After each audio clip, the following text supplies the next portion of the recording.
Welcome to the introductory episode of Youth Unscripted, where youth voices echo and resonates. This is brought to you by YDZ Zimbabwe. This podcast is an initiative of the YOVAPA project supported by the Swiss Agency for Development and Cooperation, SDC. Today, we are joined by Lenmo Mnangu, our guest. Who is Lenmo Mnangu? What is this podcast about? Like, what motivated you? And also, don't forget to tell us about, like, other people would want to know what is even YDZ Zimbabwe. So many questions. But anyway, it's fine. So I'll start with Lenmo. So Lenmo Mnangu is just a young man from Zimbabwe, who is very much interested in issues of democracy, governance, and youth. And so those are the three key things to try and find. So I usually refer to this as a triple nexus. We have a young person there, we have democracy there, we have governance there, we have development there. So then try to find the role of a young person within all this. We then say we now have a young person who is active, live, and I don't know what to say, but this is the kind of a young person that we want to see in the country. And then when it comes to the YDZ Zimbabwe, these are the guys who are bringing you this, a podcast. So this is the first episode, the introductory episode. So we're gonna talk further later about this initiative. But as YDZ Zimbabwe, maybe the definition, there is no definition really. We are just an organization which exists to entrench youth participation in governance processes. We existed after a thorough analysis, realized that young people out there, they are not really participating in issues of governance from local level to the national level. So that gave us hope, and that hope then led us to the creation of the organization. And this also an initiative that we are having this podcast is under a project called Youth Voice and Agency in Promoting Accountability. So there are many things within this title of the project. So the first thing is a youth. And a young person in Zimbabwe, by definition or by the constitution, we talk about a person of ages between 15 and 35. That is section 20, you know it, right? And then we move further. But I want to tell you something about the definition of a young person. Okay. You can wonder when you go to other countries. For example, the EU recognizes a youth as a person of ages between 15 and 24. Yeah. 15 to 24. And then you ask yourself a question, why?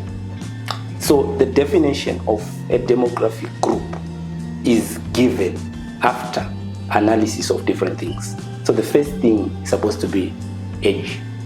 And then the second is development. So when we look at a young person in EU countries, they say, this is our youth. Probably at the age of 25, you are no longer a youth because of the things that you have managed to achieve. But when you come back to Zimbabwe at the age of 35, we still say, this is too late because of what you have. You see, so when you say the youth voice, you know the voice. When we are talking about the voice in this project, we are saying the young people's opinions, ideas should be tapped and harnessed where, you see, in accountability processes. So that's where in promoting accountability is coming from. To say, let's have the youth voice. Doing what? Promoting accountability in local governance, even at national level. The way you talk with passion about young people, I can see you don't want to age and become over 35. No, I am actually preparing to do something when I am almost 35. When you're almost 35, so that you can be like, so when I get more youth, now it's seen youth. Yeah, that you to, go beyond that stage and not have anything tangible. Like my Exactly. Learn more. Exactly. That will be the question. Okay, so as an organization, what are some of the projects that you're running to promote youth participation from local governance, I think, until to national governance? Okay, so as I've already mentioned, there is this project, the Youth Voice and Agency in Promoting Accountability. So in this project, our goal is to make sure that young people's perspectives are considered in local governance processes. And the second thing that we want to do is to create platforms of public accountability. Because we have noted that at local level, there are no platforms of interaction between the duty bearers and the rights holders. And in this case, our rights holders, the definition for us is the young person. Those are the rights holders for us as an organization. So we have noted that quite often there are no platforms really, or sometimes an organization come and introduce something, but that cannot be sustainable. So they just come today and leave. So for us, we want to create and sustain those platforms at local level. And then the third thing that we want to do is to try to integrate digital advocacy, use of digital tools. So the whole thing of the fourth industrialization should also take part in our governance processes, because we don't need to continue govern ourselves or being governed using the 1918, the 1914 way or theories, So we want nowadays to try and transform. Now you can govern people over WhatsApp. You create a WhatsApp group and then you tell me what to do. And you are governing me, But that wasn't there in 1940. Yeah, true. You needed probably to travel and go and see someone, probably sit down. But nowadays, over the phone, you can do something. That is very much concrete, progressive. You can even do something that is destructive over that. So we want to try to make sure that we do concrete stuff, progressive stuff, sustainable stuff, using the digital world. Okay, since you started talking about young people to be included, young people to contribute. So my follow-up question is, are young people not integrated in these processes? Are they not participating? Are they given the flow? What's your comment on that? maybe I would start with the last statement to say, are they given the flow? Yes. Young people should not be given. Young people should claim and take. The challenge starts when you want to be given something by someone, because remember, the giver is always better. Even if you read the Bible, it's very clear about the giver. Okay. So the giver is always a superior being of anything, because you have given life to something. And he has the right to take again. You are allowed to destroy it. You are allowed to control it. You are allowed to develop a script on how you want that thing to run, because you have given somebody something. But in our scenario, we do not want to have young people being given platforms, but we want to have young people per se claiming to lead, and the young people become leaders. You see, because we don't want to have that problem when we have a platform and then someone is controlling that platform. No, that's not something that we want. And in all the platforms that we are creating as an organization, maybe to just tell you, they are youth-led, they are youth-focused, and they are youth-centered. So it's the young person who is at the forefront, it's the young person who is participating. The issues that are being discussed, they are all centered on young people. So there is nothing really that we talk about. Even if we talk about electricity, we link electricity, provision of electricity, with the needs and aspirations of a young person. If you want to improve, sanitation in a community, we talk from the youth perspective. How is this affecting a young person? And what are the ideas young people have that we can harness to try and improve this scenario?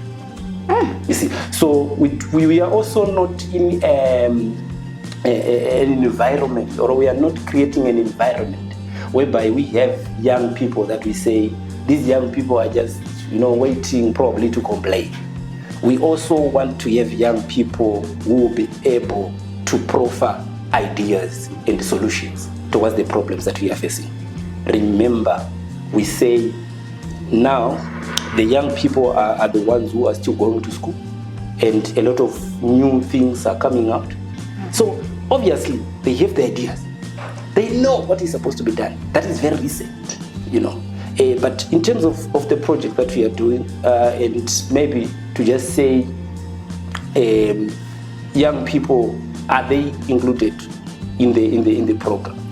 I think that part we will need to be progressive when you take a look at that. Remember, you see young people being elected probably as councillors, as MPs. We have a quota system, So if you say that young people are entirely excluded, you'll be lying to yourself. You'll be lying to yourself. But probably that there is need now to take a look at the architecture, how they are being, elected to such positions, and are they effective, at such and such positions. So we have noted more oftenly, as you have indicated, platforms are created and given, and once a platform is created and given, then you cannot run it. So the people who have created that platform will run it, you see. So that's where we then come in as an organization, as Youth Decide Zimbabwe, to then say, but government, parliament, you have created this. Why this is not working? So that's where we then come in. And if there is no platform, for example, at local level, there are no really platforms. In other countries, they have youth advisory boards at local level. Those institutions or a structure that represents the needs and aspirations of young people that then try to continuously interact with the duty bearers, regularly and sustainably, progressively. You see, but yes, but we do not have that. So one thing that we then try to do as an organization, to then try to complement the efforts and create our one. So we have community integrated champions, you see, at the very local level, who are very much knowledgeable about issues of local governance, anti-corruption narratives, and also issues of community engagement, Quite interesting, yeah. Like, it spoke to me on a deeper level to say we shouldn't be given platforms. So as someone who's, I'm sure when you coined this name, Youth Decide Zimbabwe, I think it has taken you a lot of speculation and introspection to say this is what we are running with. So based on the give and take situation, what is the attitude of young people as a team leader that is working with young people and in the society, based on that narrative that we are not supposed to be given, we are just supposed to take space. This is our space. Zimbabwe is for everyone. Yeah. So the environment is not ready to accept youth leadership as progress. Okay. But for us as young people, I feel like young people themselves have got accepted to say that true. We are leaders, we need to lead. You look at the history of your own country, for example, we are in Zimbabwe and we are Zimbabweans. We love Zimbabwe and we love its history, its current situation that we want to improve, and its bright future that we, see. So one of the things that is there, it's really wanokuru, wanoti, wadiki, awangazvigona, you see. And even amongst young people, there are also others who then say, passionate angaite, because we are just of the same age, you see. But I strongly believe that there is need probably for continuous interaction with the young people, giving them hope, enough training, because one of the key things that we also have noted as an organization is that young people in most cases does not have the necessary knowledge and skills to tackle some of the things, So when you become a leader, you need to be knowledgeable, to understand the tools and tactics to use, sort of, you are a coach now, when you are a leader, you are no longer an ordinary person. So the issue of youth leadership development remains very relevant in our context, because we still need a lot of young people to go through different trainings, which are theoretical and practical, so that they understand the past, they also get to understand and fit into the current and future. Yeah. Interesting. I loved the part when you were mentioning about the history of Zimbabwe, and I would like to comment also that that's a very rich history. And the transition of Zimbabwe was also pioneered by young people. So, do you have faith in young people that they would take this country on a different pace or trajectory? And are young people believing in themselves that they can do better and they can be progressive when it comes to the affairs of this nation? So, one thing that I love, the old is always dying. And the old will never be the new again. So the only thing that we can do, no matter what, is to believe in the new. Because definitely the old will sink. You see, the old will definitely sink. So no matter what, no matter the speculation out there about young people, these are the young people that we have. These are the young people that we have. Yes. This is what Zimbabwe in the future will have. These are going to be the leaders. So if we tell ourselves today that the young person of today is not enough, there's a future of tomorrow and he's old now. We are saying, in essence, that there is no Zimbabwe in the future. Probably, if it was a company, it was going to be closed. But because we are a nation, you know, we need to keep up. But as I have already indicated, let's embrace the ideas of young people. Let's harness them in the development agenda. But most importantly, as leaders of today, I know, as the government that we have, and you and me now, we are leaders. Let's also try by all means to make sure that we advocate for services that can further entrench the enthusiasm of a young person in seeing a better future. Because the other challenge that we face, when everything is down, yes, a young person can lose self-esteem. And when we now have a young person who has lost self-esteem, that person will choose apathy. Because probably there is nothing to fight for. You already do not have food at the table, or you are struggling to put food on the table. You already do not have a proper road in your area. So what is there then to fight for? Other young person ask themselves that question and say nothing. You see? So what you're then supposed to do is to try and make sure that you strive to develop a proper infrastructure, a proper economy, policies and frameworks, strategies which are very good, you know, so that young people themselves can have hope. Because we don't need to then destroy a young person. You know, we need to build, don't destroy comrades. I've been hearing many discussions around the word apathy. Maybe you would want to explain to us what is apathy and how does it come in to young people? Okay, so apathy in general is just maybe one day me and you will say we are no longer interested in issues of governance or maybe national issues, national development issues. We are no longer interested. We are just doing our own things, you know. So you walk up, you go to work, you come. You see, so you are doing your own things now. So when the government probably say, guys, we have this program, don't even pay attention. You know, you look at people who are selling newspapers and you don't even register to vote anymore.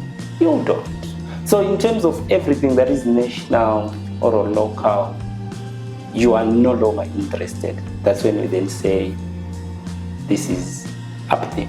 And when it comes to the issue of youth apathy, we are just saying young people in a specific area or in a specific geographical area, or maybe in Zimbabwe or in Harare, for example.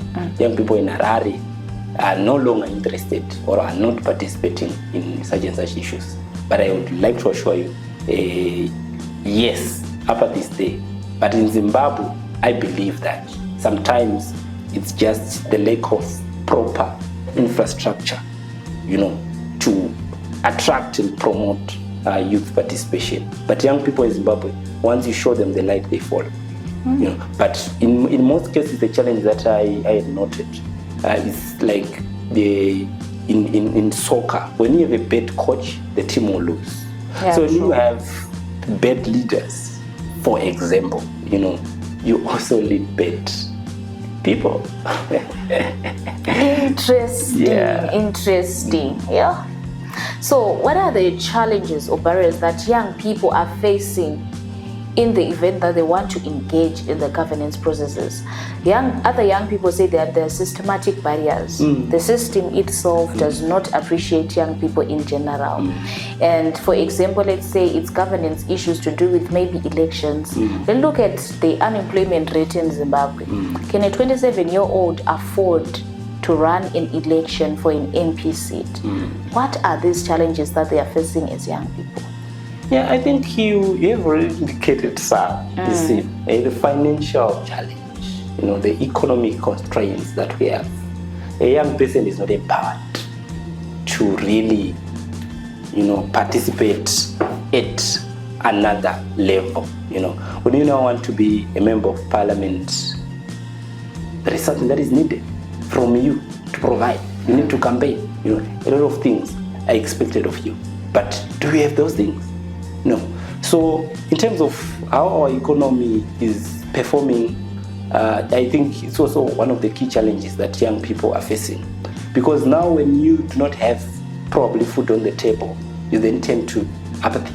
Because you are no longer very much interested in anything to do with the majority. You're now saying, no, it's supposed to be me who is feeding myself. So I'm supposed to go out, look for something to put on the table, to send for my father, if you have a child, to give my children. You know, so these are now the competing priorities. You no longer want to be part of the majority or to struggle for the majority or just participate with others. You no longer want that. So the issue of economics is one of the things, the economic constraints. And then the second one, it's on our policies and strategies that we use. So most of the policies in Zimbabwe, I'm sure you know that we have very good policies. Yeah, true. But when we are now trying to implement them, sometimes you see there is lack of political will, and also in some cases, resources are not available probably to just execute the policy as it is. So these are some of the very key challenges that a young person faces. But also, you talk about disenfranchisement of young people. You know, so we have systematic disenfranchisement, which exists in Zimbabwe, and I would like to echo your voice on that, to say that most young people, you know, by very nature that we are very much, which word I should use, or I should create one. You know, we have leaders who prefer to lead. You know, they don't want to mix. They don't want any young person to come in. So they have created an environment whereby a young person doesn't know anything. You know, the young person is there to complain, you see, and they want to hear what the young person is complaining about, and they ignore. You see, so when you see that now, you can say they believe probably in ageism. You know, so that was the word. They believe in ageism. You're supposed to reach such and such age for you to have wisdom. Is that correct? Yeah. I don't know. For me, sometimes I feel like human beings in general, they're just humans of many appetites. It's not like young people cannot do anything, but it's actually hard to just remove yourself from a seat of advantage and benefit and let another person come and sit there. In human nature, people just keep wanting more and more. You see now, Yeah, Elon Musk. See how rich he is. But every year he has invented something new, he has progressed something new, so that more money keeps coming in. So that is how it is with our leaders at times. Even though they know they're lacking something, where someone can come in and do it better. Like we are in the 4th industrial era. The world is developing everything. I was shocked last week that even a projector is now wireless. It's no longer more about HDMI cables, what. Interesting. And those people, like most of them, we see them, can you please set my projector for me? Why can't I just be in that position to work on the projector and get paid for it? You know, not just as assistants. So I want you to comment on how is the inclusion like in Zimbabwe in various institutions and incorporating young people to participate. Is it a youth-led inclusion, or is just something that is cosmetic programs that were already prepared to say young people were there in ticking boxes, but we are not actually there as young people? So that is very much interesting. I think when you do a prescription of youth apathy and also of youth participation, you will definitely come to a realization that as you indicated, platforms are created and run by the old. So they want the young person to come. But in most cases, the ideas of a young person are not honest in the development agenda. You see. And also we have another thing, a policy which is vague in terms of what we really want to achieve. So you read the National Development Strategy 1. I know you love reading. So when you read it, there is another statement that is there, which is very much shocking and surprising. But we loved it. We took it with courage, and with bravery.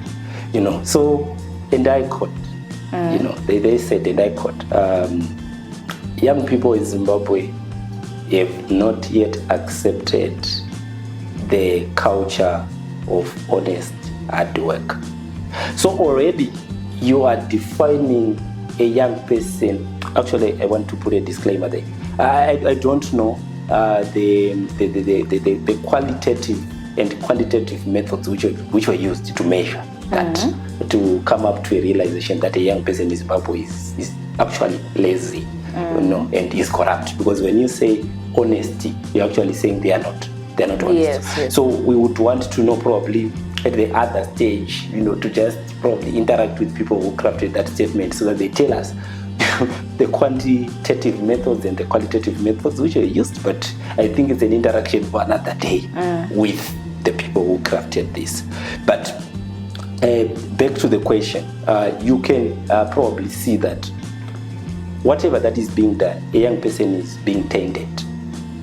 We are not having a clear picture of what a young person should do. So the platforms, the policies, the young person is tainted.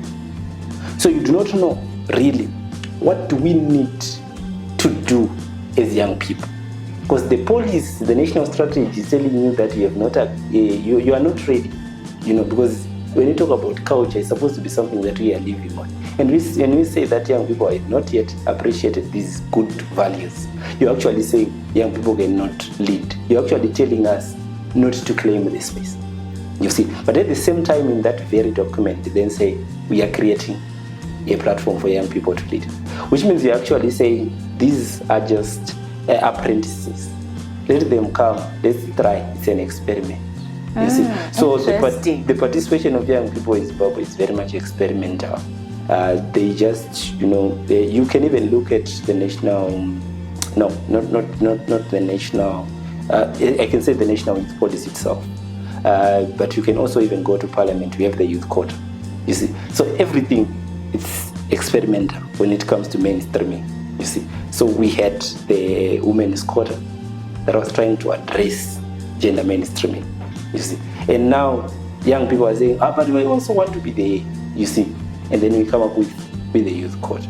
You see, but you look at that youth quota, its infrastructure and architecture, you can simply see that there is nothing much that can be expected out of this. How many who's are there? And it's a question that you're supposed to ask yourself. Who is there and how this person is coming here. I had an opportunity 3 weeks ago to interact with the input from different young people across the country, the ideas that they are putting forward towards the youth empowerment strategy. And one of the things that they mentioned is that they do not want the youth quota in its current form and structure. Yeah. You see. All right. This is quite interesting. Someone once said there are no technocrats in the youth quota. I don't know how far true is that, because many people, it's either they're coming from the other side or the other side. So as you're coming to the conclusion, I love this saying that philosophers, they are the light of the world. They make people wake up and see the actual realities around them and stand for themselves against them to the relevant people in authority. So just in a few words, what's your encouragement to a young person out there who thinks their voice does not matter in the issues of governance, who has lost hope in our governance system, who thinks they can just, upheld to apathy and they have nothing to offer? That's amazing. That's amazing. I'll delve into that probably after 2 minutes, but probably in a minute or so. Let me talk about this podcast per se. What are we trying to do? And also in relation to that. So what we want to try to do for these podcasts, you heard the name. What's the name?